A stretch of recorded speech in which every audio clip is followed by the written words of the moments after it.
Hello दोस्तों, नमस्ते। स्वागत है आपका हमारे यूट्यूब चैनल पर। दोस्तों, हम अध्ययन कर रहे थे कक्षा 12 इतिहास विषय में। और आज का जो हमारा चैप्टर है वो है छठा चैप्टर, भक्ति सूफी परंपराएं, जिसमें से हमने बहुत ही महत्वपूर्ण जो एमसीक्यू प्रश्न हैं और साथ ही जो दीर्घ उत्तरीय प्रश्न हैं उसके बारे में चर्चा की थी। आज भी हम कुछ महत्वपूर्ण वस्तुनिष्ठ प्रश्नों की बात करने वाले हैं। तो बिना देर किए शुरुआत कर देते हैं इन प्रश्नों की। किस प्रकार के प्रश्न जो है, बहुत ही महत्वपूर्ण प्रश्न इस चैप्टर के बचे हुए, उनको देख लेते हैं आज की इस क्लास में। कस्पुल महजूब किसकी पुस्तक है, किसकी रचना है कस्पुल महजूब? तो उस्मान हुजविरी की रचना है कस्पुल महजूब। मुल्फुजात क्या है? तो इस मुल्फुजात में क्या चर्चा है? तो इसमें सूफी संतों की बातचीत पर आधारित है। ये भी ग्रंथी होते हैं जिनको नाम दिया है मुल्फुजात। ये सूफी संतों की बातचीत पर आधारित होते हैं। बातचीत जो है उनमें लिखी होती है मुल्फुजात। सूफी संत क्या बात कर रहे हैं उस पर आधारित है मुल्फुजात। और फवाइद उल फुआद ये एक मुल्फुजात है। और ये है क्या? औलिया की बातचीत पर आधारित एक संग्रह है मुल्फुजात। अभी हमने क्या बात की थी कि सूफी संतों की जो बातचीत है वो क्या क्या कहलाती है? मुल्फुजात। और औलिया की बातचीत पर आधारित जो संग्रह है, सूफी संतों की बातचीत पर आधारित, औलिया निजामुद्दीन औलिया, शेख निजामुद्दीन औलिया, अमीर खुसरो के जो गुरु हैं, औलिया की बातचीत पर आधारित जो संग्रह है वो है फवाइद उल फुआद। फवाइद उल फुआद ये क्या है? आपके मुल्फुजात। इसके बाद में है फवाइद उल फुआद का जो संकलन किया था, ये किसने किया था? ये पुस्तक जो है फवाइद उल फुआद, इसमें शेख निजामुद्दीन औलिया की बातचीत का वर्णन है। इसमें ये जो संकलन किया था इसका, फवाइद उल फुआद का, ये किया था अमीर हसन सिजजी ने किया था। अमीर हसन सिजजी। इसके बाद में है मकतूबात। मकतूबात क्या है? तो लिखे हुए जो पत्र होते हैं उनका संकलन है मकतूबात। मकतूबात क्या कहलाता है? लिखे हुए पत्रों का संकलन। यानी कि मकतूबात वे पत्र थे जो सूफी संतों द्वारा अपने अनुयायियों और सहयोगियों को लिखे गए थे। यानी इसमें क्या है? पत्रों का संकलन है। सूफी संतों की जीवनियों का स्मरण क्या कहलाता है? तो वो कहलाता है तज़किरा। सूफी संतों की जीवनियों का स्मरण कहलाता है तज़किरा। और भारत में लिखा गया जो पहला सूफी तज़किरा है वो कौन सा है जो सूफी संतों की जीवनियों पर आधारित होता है? सियार उल औलिया। ये पहला जो सूफी तज़किरा है वो है सियार उल औलिया। भारत में पहला सूफी तज़किरा यही लिखा गया, सियार उल औलिया। और सबसे जो सियार उल औलिया लिखा गया, लेकिन ये लिखा किसने है? सियार उल औलिया, इसकी रचना की थी मीर खुर्द किरमानी ने। सियार उल औलिया की रचना किसने की थी? मीर खुर्द किरमानी ने की थी। और ये जो सियार उल औलिया है ये क्या है? प्रथम तज़किरा है। भारत में लिखा गया प्रथम तज़किरा है आपके सियार उल औलिया, और इसकी रचना की थी मीर खुर्द किरमानी ने। अब बात कर लेते हैं सबसे प्रसिद्ध जो तज़किरा है वो कौन सा है? अखबार उल अखियार। अखबार उल अखियार। और इसकी रचना की थी अब्दुल हक मुहद्दिस ने की थी। अखियार, अखबार उल अखियार की रचना की थी अब्दुल हक मुहद्दिस ने। और 15वीं शताब्दी के उत्तरार्ध में असम में शंकर देव वैष्णव धर्म के मुख्य प्रचारक के रूप में उभरे थे। तो असम रिक्त स्थान वाले प्रश्न में ध्यान रखना, शंकर देव जो है वैष्णव धर्म के मुख्य प्रचारक के रूप में किस स्थान में उभरे? तो असम में उभरे थे।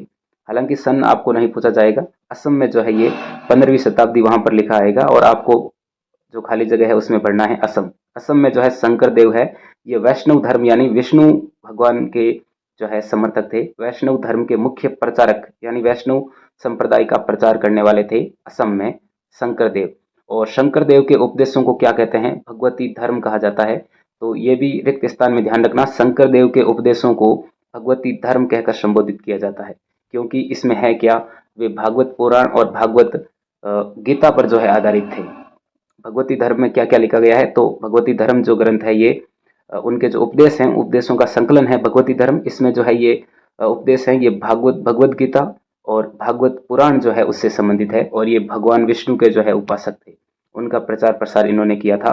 कौन से स्थान पर? तो असम में।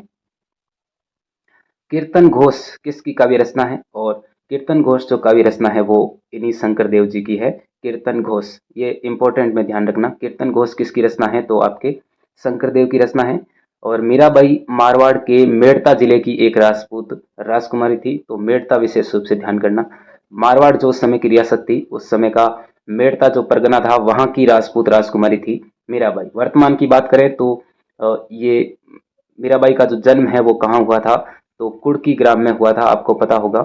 और जब 33 जिले थे उस समय कुड़की गांव कौन से जैतारण तहसील में और पाली जिले में आता था। लेकिन वर्तमान में क्या है, ये जैतारण जो तहसील है ये पाली से हटकर कहाँ चली गई है, तो आपके ये चली गई है किस कौन से जिले में, ब्यावर में चली गई है। तो वर्तमान में मीराबाई का जो जन्म है वो ब्यावर जिले में है। लेकिन उस समय की बात करें तो मेड़ता जो रियासत थी उसका मेवाड़ एक परगना मेड़ता एक परगना था। मारवाड़ रियासत और मेड़ता परगना की राजपूत राजकुमारी थी मीराबाई, यानी मारवाड़ रियासत की थी मीराबाई।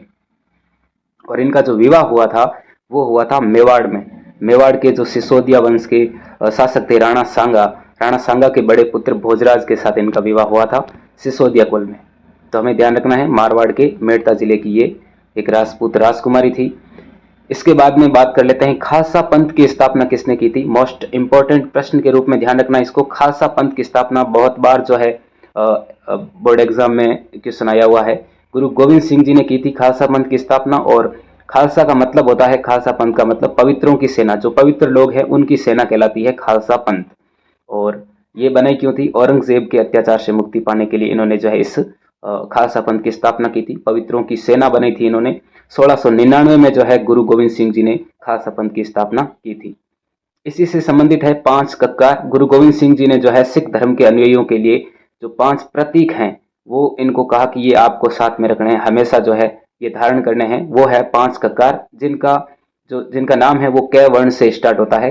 5 कक्कार उनको बोलते हैं। सिख धर्म के अनुयायियों के लिए ये 5 प्रतीक हैं जो गुरु गोविंद सिंह जी ने जो है बताए थे।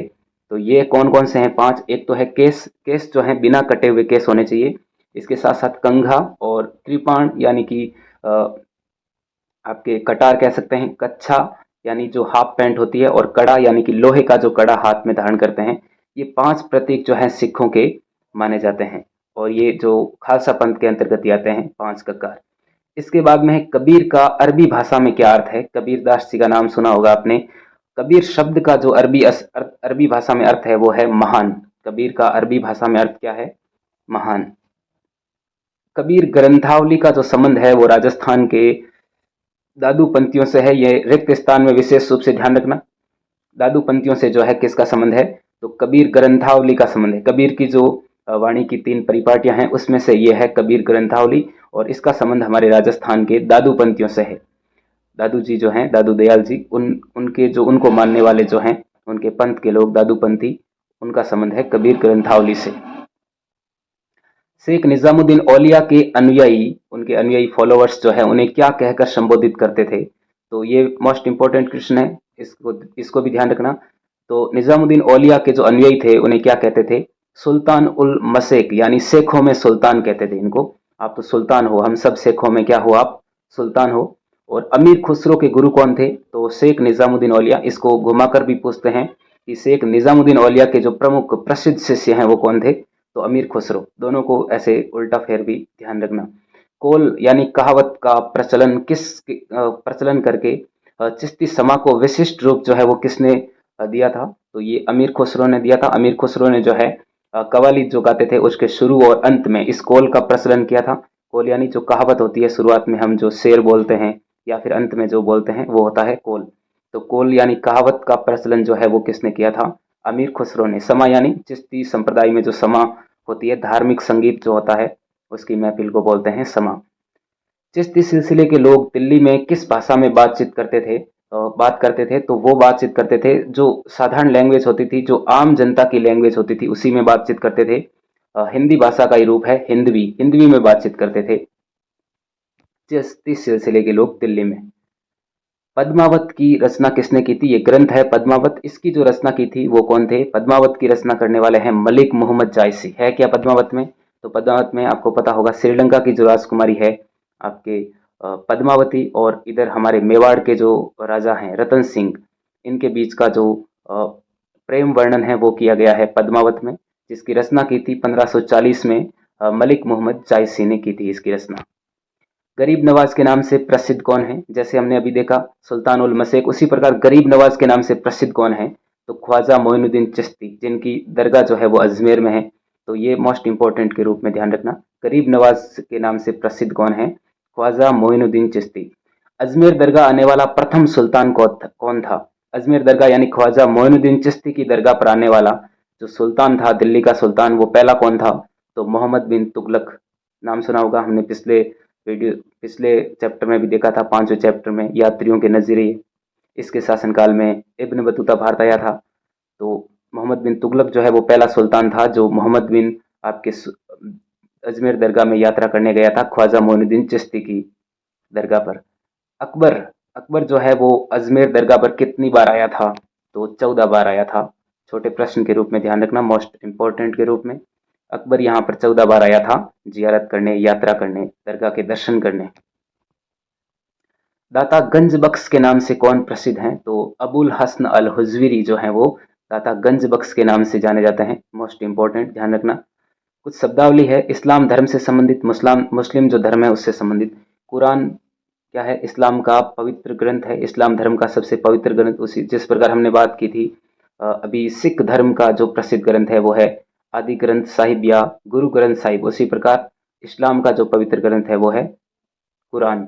उलेमा क्या होता है? उलेमा इस्लाम धर्म के जो ज्ञाता होते हैं, विद्वान होते हैं, वो कहलाते हैं उलमा या उलेमा।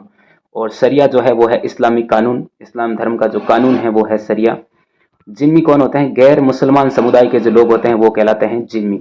मोस्ट इंपॉर्टेंट है ये जिम्मी। गैर मुसलमान जो समुदाय के लोग हैं वो कहलाते हैं जिम्मी, जैसे हिंदू, पारसी, यहूदी आदि जो मुस्लिम धर्म के नहीं है वो कहलाते हैं जिम्मी। इसी प्रकार के एक अति लघुतरात्मक प्रश्न में भी ध्यान रखना, मातृगृहिता क्या है? मातृगृहिता किसे कहते हैं? तो वह परिपाटी जब महिला विवाह के बाद अपने मायके में ही अपनी संतान के साथ रहती है, यानी अपने ससुराल में नहीं रहती, और उसका पति भी जो है उसके साथ में यानी पत्नी के मायके में जाकर रहने लग जाता है, तो ये कहलाता है मातृगृहिता।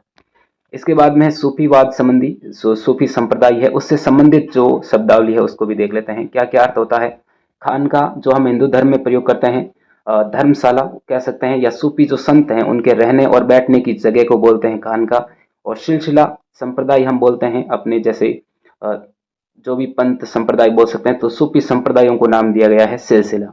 हम बहुत सारे सिलसिलों की बात करेंगे, चिश्ती सिलसिला, सूरावर्दी, नक्शबंदी सिलसिला, इस प्रकार के बहुत सारे सिलसिले हमारे सामने आएंगे। कादरी सिलसिला, प्रमुख रूप से ये 4 ही हैं। जियारत का मतलब क्या होता है? तो प्रार्थना कहते हैं इसको, जियारत को प्रार्थना। और गुरु के लिए 3 वर्ड का प्रयोग किया जाता है सूफीवाद में, शेख, पीर और मुर्शिद। शेख, पीर और मुर्शिद, ये तीनों जो वर्ड हैं ये गुरु के लिए प्रयुक्त हुए हैं। और शिष्य को कहा गया है मुरीद। मुर्शिद और मुरीद में कंफ्यूज नहीं होना है, मुर्शिद कहा गया है गुरु को और मुरीद कहा गया है शिष्य को। उर्स किसे कहते हैं? तो उर्स बोलते हैं धार्मिक जो मेला होता है उसको बोलते हैं उर्स। वली औलिया ये बोलते हैं सूफी, वो सूफी संत जो ईश्वर के नजदीक है उसको बोला गया है वली, यानी ईश्वर के जो ज्यादा नजदीक है कोई भी सूफी संत उसको बोला गया है वली या औलिया। जिक्र यानी ईश्वर का नाम जाप करना, माला फेरते हैं हम तो जिक्र करते हैं। समा यानी धार्मिक संगीत की महफिल, और कोल यानी कहावत। इसके बाद में है इस्लामी परंपरा में कुछ महत्वपूर्ण तथ्य हैं हालांकि, लेकिन इसको हम देख लेते हैं छोटे किस्सों के रूप से, छोटे जो प्रश्न आते हैं उसी के रूप में, उसी अनुसार। वस्तुनिष्ठ में भी आप सीधे ध्यान रख सकते हो। जैसे 711 ईस्वी में मोहम्मद बिन कासिम ने सिंध को जीत लिया था। सिंध उस समय भारत का हिस्सा था, वर्तमान में सिंध पाकिस्तान में है। लेकिन सिंध के जो शासक थे हमारे यहाँ पर दाहिर शैन, उसको पराजित कर दिया था मोहम्मद बिन कासिम ने, और सिंध को जीतकर इसको खलीफा के क्षेत्र में जो है शामिल कर लिया था। 13वीं शताब्दी में तुर्क और अफगानों ने दिल्ली सल्तनत की नींव रखी थी। ये क्वेश्चन ऐसे ही आ सकता है हूबहू, किस की नींव रखी थी? तो दिल्ली सल्तनत, रिक्त स्थान में ध्यान रखिएगा, दिल्ली सल्तनत की नींव जो है तुर्क और अफगानों ने रखी थी 13वीं शताब्दी में। उसी प्रकार से 16वीं सदी में मुगल सल्तनत की स्थापना जो है हुई थी। और मुगल शासकों को उलेमा, यानी अभी हमने बात की थी जो इस्लाम धर्म के ज्ञाता और विद्वान जो होते हैं वो होते हैं उलेमा, और इनके मार्गदर्शन में जो है चलते थे कौन? मुसलमान जितने भी शासक आए हैं, चाहे दिल्ली सल्तनत के हो चाहे मुगल शासक हो, ये सब उलेमा के मार्गदर्शन में चलते थे। और उलेमा कौन होते थे? जो धर्म के ज्ञाता थे, उलेमा यानी धर्म के ज्ञाता। इसी प्रकार उलेमा जो है, उलेमा या उलमा हम बोल सकते हैं, ये शरिया के अनुसार शासन चलाते थे। यानी ये शासन जो करते थे ये किस आधार पर? शरिया के आधार पर। और शरिया की अभी हमने बात की थी, ये इस्लामिक जो कानून है उसको बोलते हैं शरिया। और शरिया क्या है? तो मुसलमान समाज को निर्देशित करने वाला कानून, उनको निर्देश देता है शरिया। उपमहाद्वीप में मुसलमान शासकों द्वारा शासन करना मुश्किल था, क्योंकि यहाँ पर जो एक बड़ी जनसंख्या थी वो इस्लाम धर्म को मानने वाली नहीं थी, यानी कि अलग अलग धर्म के यहाँ पर लोग थे। और शासक इस्लाम हो और बाकी जनता इस्लाम नहीं हो तो शासन करना वहां पर कठिन हो जाता है। इसीलिए यहाँ पर किस श्रेणी का जन्म हुआ? जिम्मी श्रेणी का जन्म हुआ। अभी हमने बात की जिम्मी यानी जो गैर मुसलमान लोग होते हैं वो कहलाते हैं जिम्मी। जैसा कि बात की भी गई है कि ये हिंदू, ईसाई और यहूदी जो हैं ये क्या हैं? जिम्मी श्रेणी में आते हैं। जिम्मी जो लोग थे, हिंदू, ईसाई, यहूदी, विभिन्न धर्मों के जो लोग थे, जो इस्लाम नहीं थे वो जिम्मी हैं। तो ये मुसलमान शासकों का संरक्षण प्राप्त करने के लिए यहाँ पर जजिया कर जो है चुकाते थे। जजिया कर कौन चुकाते हैं? जो गैर मुस्लिम लोग होते हैं वो चुकाते हैं यहाँ पर जजिया कर। तो जिम्मियों ने क्या किया? जिम्मी जो लोग थे ये मुसलमान शासकों का संरक्षण प्राप्त करने के लिए जो है जजिया कर चुकाते थे, उनको जजिया कर देते थे ताकि ये मुसलमान शासक जो है उनकी सुरक्षा कर सके, इन मुसलमान शासकों के ये संरक्षण में रहे। दो जो मुगल शासक हैं अकबर और औरंगजेब सहित कई मुगल शासकों ने जैन, पारसी, ईसाई, यहूदी इन सभी धर्मों के लोगों को जो है भूमि दान दी और कर में छूट भी दी और साथ ही गैर मुस्लिम धार्मिक नेताओं के जो प्रति है इन्होंने आदर भाव भी रखा। यानी जो इस्लाम धर्म के नहीं हैं उन धार्मिक नेताओं के प्रति भी इन्होंने जो है आदर भाव रखा। जैसे हिंदू धर्म के या भक्ति आंदोलन के जो प्रमुख संत हुए हैं, तुलसीदास जी हो चाहे कबीरदास जी हो, सबके साथ जो है इन्होंने अच्छा व्यवहार किया। सूरदास जी विशेष रूप से आपको पता होगा अकबर के शासनकाल में थे। इस्लाम के आने के बाद समाज में कई परिवर्तन हुए हैं और ख्वाजा इस्माइली जो सिया समुदाय के लोग हैं उन लोगों ने जो है कुरान के विचारों को बताने के लिए देसी साहित्यिक विधि का सहारा लिया और वो जिनन नाम से कई भाषाओं में जो है भक्ति गीत गाते थे। जिनन की उत्पत्ति जो है संस्कृत शब्द से हुई है जिसका अर्थ होता है ज्ञान। इस नाम से कई भाषाओं में यानी अलग अलग जो भाषाएं हैं, क्षेत्रीय भाषाएं, कन्नड़ हो चाहे मराठी हो, इधर हिंदवी हो, उर्दू हो, बहुत सारी जो अन्य भाषाएं हैं, कई भाषाओं में जो है भक्ति गीत इन्होंने लिखे थे, ये गाते थे सिया समुदाय के लोग। मालाबार तट कहाँ पर है? केरल में। मैप में भी ध्यान रखिएगा, केरल का जो इलाका है जो तटीय भाग है केरल का वो कहलाता है मालाबार तट। यहाँ से केरल नीचे है तो यहाँ का जो भाग है वो है आपके तटीय प्रदेश। तटीय जो भाग है वो है मालाबार तट में। रहने वाले जो अरब मुस्लिम व्यापारी थे उन्होंने मलयालम भाषा और मातृगृहिता को अपनाया। यानी उन्होंने कौन सी भाषा को अपनाया? मलयालम भाषा को। और मातृगृहिता को हम समझ गए अभी, जो पति जो है अपनी पत्नी के साथ पत्नी के मायके में रहता है वो होता है मातृगृहिता, अपने सारे बच्चों के साथ वहीं रहता है। तो ये मुस्लिम जो अरब व्यापारी थे ये भी ऐसा ही कर रहे थे। एक तो इन्होंने मलयालम भाषा बोली और साथ ही मातृगृहिता को अपनाया, ये भी विशेष रूप से ध्यान रखिएगा। और स्थानीय व्यवहारों का जो प्रभाव है वो मस्जिदों की स्थापत्य कला में भी दिखाई देता है। इस्लाम धर्म मानने वालों ने इसकी 5 मुख्य बातों को माना। तो इस्लाम धर्म के लिए वो 5 मुख्य बातें कौन सी थी? तो ये थोड़ा बड़े प्रश्न के रूप में भी ध्यान रख सकते हो आप। तो 5 जो मुख्य बातें हैं इस्लाम धर्म की वो कौन सी है? अल्लाह ही एकमात्र ईश्वर है, या आप इस्लाम के उपदेश मान सकते हो आप इनको। जो मुख्य बातें हैं इस्लाम धर्म मानने वालों के लिए वो 5 बातें कौन सी है? अल्लाह ही एकमात्र क्या है? ईश्वर है। पैगंबर मोहम्मद, जो पैगंबर मोहम्मद है जिन्होंने इस्लाम धर्म की स्थापना की थी वो उनके साहब यानी क्या है? दूत हैं। किसके? ईश्वर के। दूसरा जो है वो है दिन में 5 बार क्या पढ़नी चाहिए? नमाज पढ़नी चाहिए। और तीसरा है गरीबों को दान देना चाहिए, जिसको बोल सकते हैं हम खैरात या ज़कात। रमजान के महीने में रोजा यानी व्रत रखना चाहिए। अपने जीवन काल में कम से कम एक बार मक्का की जो हज है वो करनी चाहिए यानी यात्रा करनी चाहिए। 3 छोटे प्रश्न ध्यान रखिएगा, वो खाली जगह में हो चाहे वस्तुनिष्ठ में हो, किसी प्रकार से ये गलत नहीं होने चाहिए। तुर्की मुसलमानों को तुरुस्क कहा गया, कजाकिस्तान के मुसलमानों को ताजिक कहा गया और फारस ईरान के मुसलमानों को पारसिक कहा गया। तीनों प्रश्न इंपॉर्टेंट है, तीनों का विशेष रूप से आप जो है ध्यान रखिएगा। इसके बाद में है बाहर से आने वाले और भी कई लोग थे, उनको कहा गया म्लेच्छ, क्योंकि ये जो बाहर से आने वाले लोग थे ये वर्ण व्यवस्था के नियमों का पालन नहीं करते थे। हमारे यहाँ पर जो वर्ण व्यवस्था थी, ब्राह्मण, क्षत्रिय, वैश्य और शूद्र, इनको ये नहीं मानते थे। साथ ही ऐसी भाषा बोलते थे जो संस्कृत से नहीं निकली थी। भारत में जितनी भी भाषाएं बोली जाती हैं वो सब संस्कृत से निकली हुई है, लेकिन ये जो बाहर से आए लोग थे जिनको हम मलेच्छ बोल रहे हैं ये कोई अलग ही भाषा बोलते थे, यानी संस्कृत से निकली हुई वो भाषा नहीं थी। इस कारण हम इनको क्या बोलते हैं? मलेच्छ बोलते हैं। एक छोटे प्रश्न के रूप में भी ध्यान रखना और वस्तुनिष्ठ में भी ध्यान रखना और अति लघुत्रात्मक में भी ध्यान रखना, एक शब्द का ही होता है। ईंटों से बनी अत्या मस्जिद कहाँ पर है? तो बांग्लादेश में है ईंटों से बनी अत्या मस्जिद। शाह हमदान मस्जिद ये कहाँ पर है? तो शाह हमदान मस्जिद जो है ये आपके श्रीनगर में है, कश्मीर में है, जम्मू कश्मीर में। श्रीनगर में झेलम नदी के किनारे है और जिसे कश्मीर की सभी मस्जिदों का मुकुट का नगीना जो है इसको कहा जाता है। यानी बहुत ही महत्वपूर्ण क्वेश्चन यहाँ से बन जाता है। मुकुट का नगुना नगीना जो है वो किस मस्जिद को कहते हैं, तो शाह हमदान मस्जिद को कहते हैं जो कश्मीर में है। इस्लामी ग्रंथों में सूफीवाद के लिए किस शब्द का प्रयोग मिलता है, रिक्त स्थान में भी ध्यान रखिएगा और अति लघुत्रात्मक के रूप में भी ध्यान रखना है इसको। तस्वुफ जो शब्द मिलता है वो सूफीवाद के लिए मिलता है। जो मुसलमान धर्मों जो ग्रंथ है मुसलमानों के, इस्लामी ग्रंथ जो हैं, चाहे कुरान हो चाहे कोई भी ग्रंथ हो, हदीस हो, उसमें तस्वुफ शब्द का उल्लेख जो है मिलता है किसके लिए, सूफीवाद के लिए। इसके बाद में सूफी मत का विकास, सूफियों के बारे में एक दीर्घ उत्तरीय प्रश्न भी आप तैयार कर सकते हो यहाँ से, सूफी मत के विकास से संबंधित और सूफियों के जो धार्मिक विश्वास और व्यवहार हैं उनके उनसे संबंधित एक दीर्घ उत्तरीय प्रश्न किस प्रकार लिखोगे। इस्लाम धर्म में फैली बुराइयों के खिलाफ कुछ आध्यात्मिक व्यक्तियों का रहस्यवाद तथा वैराग्य की ओर झुकाव बढ़ा, इन्हीं व्यक्तियों को कहा गया सूफी। और इस शब्द की जो उत्पत्ति है सूफी की, ये अरबी भाषा के सफा शब्द से हुई, जिसका अर्थ होता है साफ यानी पवित्र। जो लोग आध्यात्मिक रूप से और आचार विचार से पवित्र होते हैं उनको बोलते हैं सूफी। और इनके क्या विश्वास थे, धार्मिक विश्वास सूफियों के, और व्यवहार क्या थे। सूफियों ने रूढ़िवादी जो परिभाषाएं थी, पारंपरिक जो परिभाषाएं थी, परंपरा से चली आ रही, और धर्माचार्यों जो धर्म के आचार्य थे उनके द्वारा की गई जो कुरान कुरान और सुन्ना, यानी जो मोहम्मद पैगंबर साहब के जो व्यवहार हैं इस कुरान में लिखे हुए सुन्ना में लिखे हुए हैं, और कुरान जो इस्लाम का पवित्र ग्रंथ है, इन दोनों की व्याख्या जो है इसकी आलोचना की थी। यानी कुरान जो इस्लाम धर्म के जो प्रमुख ग्रंथ हैं, इसे कुरान और इस्लाम धर्म के जो संस्थापक है मोहम्मद पैगंबर साहब, उनके जो व्यवहार हैं सुन्ना में लिखे गए हैं, इन सब की आलोचना की है किसने, सूफियों ने।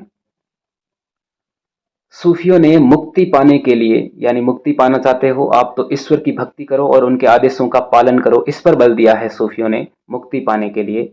और सूफियों ने पैगंबर मोहम्मद को इंसान एक कामिल बताते हुए उनका अनुसरण करने की शिक्षा दी। यानी कि उनको भगवान नहीं मानना है, इंसान के समान ही मानना है। इंसान एक कामिल, सर्वोत्तम जो इंसान होता है उसको बोलते हैं सर्वोत्तम इंसान। तो इंसान एक कामिल मानते हुए जो है इनका क्या करना है, अनुसरण करने की शिक्षा दी। और सूफियों ने अपने स्वयं के अनुभवों के आधार पर जो है कुरान की व्याख्या की। जो पहले से प्रचलित कुरान की व्याख्या थी उसकी आलोचना की, उस कुरान की व्याख्या की आलोचना की, और अपने अनुभवों के आधार पर सूफी संतों ने क्या किया, इस कुरान की नई व्याख्या जो है वो सबके सामने प्रस्तुत की। एक क्वेश्चन है, दीर्घ उत्तरीय क्वेश्चन, सूफी मत के विकास में खान का और सिलसिला की भूमिका का उल्लेख कीजिए। तो दोनों साथ में नहीं आएंगे क्वेश्चन, या तो आएगा सूफी मत के विकास में खानका की भूमिका का उल्लेख कीजिए, या आएगा सूफी मत के विकास में सिलसिला की भूमिका का जो है उल्लेख कीजिए। दोनों अथवा में भी आ सकते हैं दोनों क्वेश्चन, तो आपको दोनों का भी ध्यान रखना चाहिए। सबसे पहले बात कर लेते हैं खानका की। 11वीं शताब्दी तक सूफीवाद एक पूर्ण विकसित आंदोलन था जिसका सूफी और कुरान से जुड़ा अपना एक साहित्य था। सूफी अपने शिष्यों के साथ जो है खानका में, खानका बोल सकते हो आप, खानका नहीं बोलो तो इसको धर्मशाला बोल सकते हो, खानका या फिर धर्मशाला में रहता था। सूफी जो संत थे वो शिष्यों के साथ में कहाँ पर रहते थे, खानका या धर्मशाला में रहते थे। और खानका का जो नियंत्रण था, खानका का नियंत्रण जो है वो किसके पास था, तो शेख या पीर या मुर्शिद, हमने बात की थी तीनों जो शब्द हैं वो गुरु के लिए प्रयुक्त हुए हैं, शेख या पीर या मुर्शिद के हाथ में था। यानी सूफी जो है, संत जो है वो अपने शिष्यों के साथ खानका या धर्मशाला में निवास करते थे, और यहाँ पर इस खानका का जो नियंत्रण था, इस धर्मशाला का जो नियंत्रण था वो गुरु के हाथ में था। और ये जो गुरु थे वो ये शिष्यों की भर्ती करते थे, यानी मुरीद किसको बोला है, शिष्य को, शिष्यों की यहाँ पर भर्ती करते थे और अपने वारिस की नियुक्ति करते थे, उत्तराधिकारी यानी खलीफा की यहाँ पर नियुक्ति करते थे सूफी संत। वे आध्यात्मिक व्यवहार के नियम निर्धारित करने के साथ साथ खानका में रहने वालों के आपसी संबंध और शेख व जन सामान्य के बीच के रिश्तों की सीमा भी निश्चित करते थे। जो गुरु हैं और शिष्य जो जन सामान्य लोग हैं उनके बीच के रिश्ते किस प्रकार के होंगे, कौन कौन सी सीमा की वो अवहेलना नहीं कर सकते, किस प्रकार गुरु से बातचीत करेंगे, और जो सारे नियम हैं वो खानका के बने होते थे। वो सीमा जो है निश्चित करने का काम ये करते थे यहाँ पर खानका में, धर्मशाला में। इस प्रकार खानका जो है वो शिक्षा का भी और साथ ही उपदेश का महत्वपूर्ण केंद्र है, केंद्र के रूप में उभरा था खानका। और कई सूफियों ने जो है अपने खानकाओं में समा या संगीत जो मंडली है, संगीत मंडली यानी कव्वाली का जो है यहाँ पर आनंद लिया था। तो इस प्रकार खानका में दीर्घ उत्तरीय प्रश्न में काफी हो जाएगा ये। खानका के साथ ही सिलसिला की भूमिका का भी हम उल्लेख कर सकते हैं। तो सिलसिला के बारे में भी एक छोटा प्रश्न देख लेते हैं। सिलसिला, हालांकि इसमें भी छोटे प्रश्न भी आएंगे तो उनका भी ध्यान रखना विशेष रूप से। बड़े प्रश्न में हम ले रहे हैं लेकिन छोटे प्रश्न जो है वो इसी में आएंगे। 12वीं शताब्दी के आसपास इस्लामी दुनिया में सूफी सिलसिलों का जो है गठन होने लगा था। सिलसिला का मतलब तो समझ ही गए हो, सिलसिला यानी संप्रदाय। इन सिलसिलों का जो नाम है वो स्थापना करने वालों के वंश या फिर जन्म स्थान के नाम पर पड़ा। जैसे एक सिलसिला है कादरी सिलसिला, इसका जो नाम है वो किसके नाम पर पड़ा? तो ये एक इंपॉर्टेंट प्रश्न भी है वस्तुनिष्ठ या लघुत्रात्मक, आपके अति लघुत्रात्मक के रूप में, क्योंकि लघुत्रात्मक इसमें आने वाला नहीं है। तो कादरी सिलसिला का जो नाम है ना, वो शेख अब्दुल कादिर जिलानी के नाम पर पड़ा था। इंपॉर्टेंट है, छोटे प्रश्न के रूप में भी ध्यान रखना। इसी से संबंधित एक छोटा प्रश्न यहां भी ध्यान रखिएगा कि चिश्ती सिलसिला जो है इसका नाम किसके नाम पर पड़ा? तो ये एक शहर है अफगानिस्तान का, चिश्ती शहर, जिसको चिश्त भी बोलते हैं, चिश्त, चिश्ती या चिश्त शहर के नाम पर किसका किस सिलसिले का नाम पड़ा? तो चिश्ती सिलसिले का नाम पड़ा। जो सबसे प्रसिद्ध सिलसिला था चिश्ती सिलसिला, जिसके हमने प्रसिद्ध संत की भी बात की थी, सूफी संत ख्वाजा मोइनुद्दीन चिश्ती, जिसकी दरगाह कहां पर है? अजमेर में। सिलसिला का अर्थ क्या होता है? तो ये छोटे प्रश्न के रूप में भी ध्यान रखना। आपके अति लघुत्रात्मक में सामान्य सा अर्थ आप लिख सकते हो कि सिलसिला का अर्थ है एक श्रृंखला, श्रृंखला कह सकते हो, कड़ी कह सकते हो, इसको आप जंजीर बोल सकते हो, सांकल बोल सकते हो। श्रृंखला है जो गुरु और शिष्य के बीच एक निरंतर कड़ी को बताता है, यानी गुरु और शिष्य के बीच एक कड़ी का काम करता है ये, जिसकी पहली कड़ी में कौन है? पैगंबर मोहम्मद साहब, यानी कि एक सांकल है इस प्रकार से जुड़ी हुई है। यहाँ सबसे आगे की कड़ी में किसको बताया है? तो इसकी पहली कड़ी में पैगंबर मोहम्मद है, जो अल्लाह के प्रतिनिधि माने जाते हैं। मोहम्मद पैगंबर, अल्लाह कह सकते हो आप इसको, यानी कि इस्लाम धर्म के जो संस्थापक थे मोहम्मद मोहम्मद पैगंबर, वो इस अगली कड़ी में है। और इसके बाद में 2 नंबर पर यहाँ पर कौन है? तो गुरु हैं, यानी कि पीर हैं, शेख हैं, मुर्शिद हैं। और 3 नंबर पर यहाँ पर कौन है? तो शिष्य हैं, मुरीद हैं। इस प्रकार ये कड़ी जो है ये निरंतर एक श्रृंखला की तरह है, यानी इसी को बोलते हैं सिलसिला। ये कड़ी को बताता है एक, और इस कड़ी के द्वारा ही आध्यात्मिक शक्ति और आशीर्वाद जो है वो मुरीदों तक पहुंचता है, यानी मोहम्मद पैगंबर का जो आशीर्वाद है वो गुरु तक पहुंचता है और गुरु का जो आशीर्वाद है वो शिष्य तक पहुंचता है। इस कड़ी में दीक्षा के लिए विशेष अनुष्ठान होते हैं, यानी किसी को दीक्षित करना है किसी शिष्य को, तो इसके लिए विशेष अनुष्ठान यज्ञ वगैरह होता है।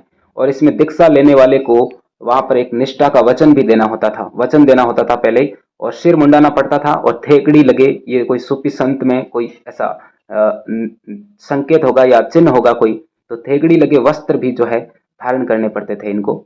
और पीर की मृत्यु के बाद उसकी दरगाह जो है यानी दरबार जो है वो उसके मुरीदों के लिए भक्ति का स्थल जो है वो बन जाता था। और पीर की दरगाह पर बरसी के अवसर पर जो है जियारत की प्रथा चल पड़ी। बरसी यानी उनका जो हर वर्ष का जो मृत्यु के बाद, कोई भी मृत्यु के बाद जो है उसका बरसी का दिन आता है वापस 12 महीना के बाद में, तो उस अवसर पर जियारत की यानी यात्रा की जो प्रथा है वो चल पड़ी। बाद में इस प्रथा को क्या कहा गया? उस यानी वहां पर जो है मेला लगने लग गया। जैसे रामदेव जी का आप देखते ही हो, रामदेव जी ने जब समाधि ली तो उसी के 12 महीने बाद में हर साल जो है वहां पर लोग जाते हैं भाद्रपद माह में। इसके बाद में है क्योंकि लोगों का मानना क्या था कि मृत्यु के बाद में पीर हैं वो, यानी गुरु जो है वो ईश्वर में समा जाते हैं, इस तरह वे पहले की अपेक्षा जो है ईश्वर के ज्यादा निकट जो हैं वो हो जाते हैं। इस कारण ये जो है वहां पर उर्स में शामिल होते हैं। लोग अपनी इच्छाओं की पूर्ति के लिए उनका आशीर्वाद लेने जाते थे। प्रत्येक पीर शेख अपने कार्य को आगे बढ़ाने के लिए एक उत्तराधिकारी या फिर वली को जो है नामांकित करता था। तो यहां तक लिख सकते हैं हम, काफी हो गया 100 वर्ड। और इसके बाद में कुछ छोटे प्रश्न में भी ध्यान रखना कि सूफी सिलसिला जो है वो कितने वर्गों में विभाजित था। तो 2 वर्गों में विभाजित था, एक तो था बासरिया और दूसरा था बेसरिया। नाम से ये स्पष्ट है, बासरिया जो है वो इस्लामी कानून जो है सरिया, इसको मानने वाले लोग थे, जिसमें इसमें सिलसिले भी आते हैं, चिश्ती सिलसिला और सूरावर्दी सिलसिला। और बेसरिया वो होता है जो इस्लामी इस शरिया कानून को नहीं मानते हैं, और ये जो है खानका को त्याग कर फकीरी जीवन जीते हैं, और इन्होंने गरीबी और ब्रह्मचर्य को जो है गौरव प्रदान किया। और बेसरिया के जो लोग थे इनको कलंदर, मदारी, मलंग और हैदरी आदि नामों से जाना जाता था। भारत में 4 लोकप्रिय सिलसिले थे। कौन कौन से थे? तो छोटे प्रश्न के रूप में, अति लघुत्रात्मक के रूप में ध्यान रखना, चिश्ती, सूरावर्दी, कादरी और नक्शबंदी, ये 4 लोकप्रिय सिलसिले थे भारत में सूफियों के। अब एक टेबल आपकी पुस्तक में भी है जो चिश्ती सिलसिले के जो मुख्य 5 उपदेशक हैं उनकी मृत्यु का वर्ष देर का है और दरगाह कहाँ पर है इनकी। तो आप विशेष रूप से वर्ष को छोड़िए, इनकी दरगाह कहाँ पर है वो विशेष रूप से ध्यान रखिएगा। जैसे मोइनुद्दीन चिश्ती की दरगाह अजमेर में, ख्वाजा कुतुबुद्दीन बख्तियार काकी की दरगाह दिल्ली में, और शेख फरीदुद्दीन गजे शंकर जो बाबा फरीद के नाम से प्रसिद्ध हुए हैं सिख परंपरा में, उनकी है अजोधन पाकिस्तान में। और शेख निजामुद्दीन औलिया जो अमीर खुसरो के गुरु थे उनकी है दिल्ली में, और शेख नसीरुद्दीन चिराग दहली इनकी है दिल्ली में। इस प्रकार 3 की दिल्ली में है, ख्वाजा मोइनुद्दीन चिश्ती की अजमेर में है, और बाबा फरीद की कहाँ पर है? अजोधन पाकिस्तान में। अब एक लास्ट प्रश्न ले लेते हैं, चिश्ती खानका में जीवन और उपासना पत्ति का वर्णन कीजिए। उपासना पत्ति को छोड़िए, जीवन का जो वर्णन है वो जीवन किस प्रकार का था उसको देख लेते हैं। लास्ट प्रश्न, क्योंकि दीर्घ उत्तरीय में छोटा ही आता है, और यदि निबंधात्मक प्रश्न होता ना इस चैप्टर से तो इस प्रकार का बड़ा प्रश्न आ सकता था, और ये आया हुआ भी है पिछले बोर्ड एग्जाम में। चिश्ती सिलसिला और खानका प्रमुख सूफी संत। 12वीं शताब्दी के अंत तक भारत आने वाले सूफी समुदायों में जो सबसे अधिक प्रभावशाली रहा वो कौन सा था? चिश्ती सिलसिला। इसके क्या कारण थे? तो इन्होंने भारतीय परंपरा को अपनाया और स्थानीय परिवेश के अनुसार जो है खुद को ढाल लिया। ये जो कारण थे ये चिश्तियों के प्रभावशाली रहने के रहे। और इस सिलसिले के जो संस्थापक थे, छोटे प्रश्न के रूप में ध्यान रखना, कौन थे? चिश्ती सिलसिले के संस्थापक शेख मोइनुद्दीन चिश्ती भारत में। और इस सिलसिले का जो नामकरण है इसकी अभी हमने बात की, चिश्ती शहर के नाम पर पड़ा। और चिश्ती खानका में जो जीवन था उसको अब देख लेते हैं। तो खानका है ये सामाजिक जीवन का केंद्र था। 14वीं शताब्दी में यमुना नदी के किनारे गयासपुर में शेख निजामुद्दीन की खानका जो है वो धर्मशाला बहुत ही प्रसिद्ध थी। यहाँ शेख जो है अपने परिवार, सेवक और शिष्यों के साथ रहते थे और पूजा पाठ जो है करते थे। शेख जो है सुबह शाम मेहमानों से मिलते थे, और यहाँ का जो जीवन था वो इस प्रकार का था। यहाँ एक सामुदायिक रसोई यानी जिसको लंगर बोलते हैं वो बिना मांगी खैर यानी बिना टैक्स के फुतू पर जो है चलती थी। किसी प्रकार का टैक्स यहाँ पर नहीं लिया जाता था, बिना मांगी खैर पर चलती थी यहाँ की सामुदायिक रसोई। सबको भोजन मुफ्त में जो है दिया जाता था। यहाँ सुबह से लेकर देर रात तक हर क्षेत्र के जो लोग हैं वहाँ आते थे। यहाँ आने वालों में अमीर हसन सिजजी, अमीर खुसरो और जियाउद्दीन बर्नी शामिल हैं जो दरबारी रहे हैं दिल्ली सल्तनत के, वो यहाँ पर आए हुए हैं। इन सभी ने जो है शेख के बारे में लिखा। ये कवि थे सब, तो शेख के बारे में ये वहाँ पर लिखते थे अपनी पुस्तकों में। यहाँ स्थानीय परंपराओं को व्यवहार में अपनाया गया, जैसे शेख के सामने झुकना, मिलने वालों को पानी पिलाना, शिष्यों के सिर का मुंडन करना, योग व्यायाम आदि जो है ये जीवन के तरीके थे यहाँ पर। और शेख निजामुद्दीन ने कई आध्यात्मिक वारिसों का भी चुनाव किया। वारिस यानी उत्तराधिकारियों का यहाँ पर चुनाव किया और उन्हें उपमहाद्वीप के विभिन्न भागों में खानका स्थापित करने के लिए नियुक्त किया। जाओ और सब जगह अपना दरबार जो है लगाओ, खानका, धर्मशाला। इस कारण चिश्तियों के उपदेश जो हैं वे उपदेश, व्यवहार और शेख की प्रसिद्धि वो है वो चारों ओर फैली। शेख और उनके पूर्व संतों की दरगाह पर अनेक तीर्थयात्री आने लगे। संयम और सादगी का जीवन चिश्ती संप्रदाय की एक अन्य विशेषता थी, जिसमें सत्ता से दूर रहने पर बल दिया गया, यानी राजनीतिक सत्ता के पास नहीं रहते थे। इस प्रकार इस चैप्टर के सारे जो क्वेश्चन हैं वो हो गए, मोस्ट इंपॉर्टेंट भी और बाकी भी। चलिए इस श्रृंखला को यहीं खत्म करते हैं। अगली क्लास में हम 7 चैप्टर में मिलेंगे।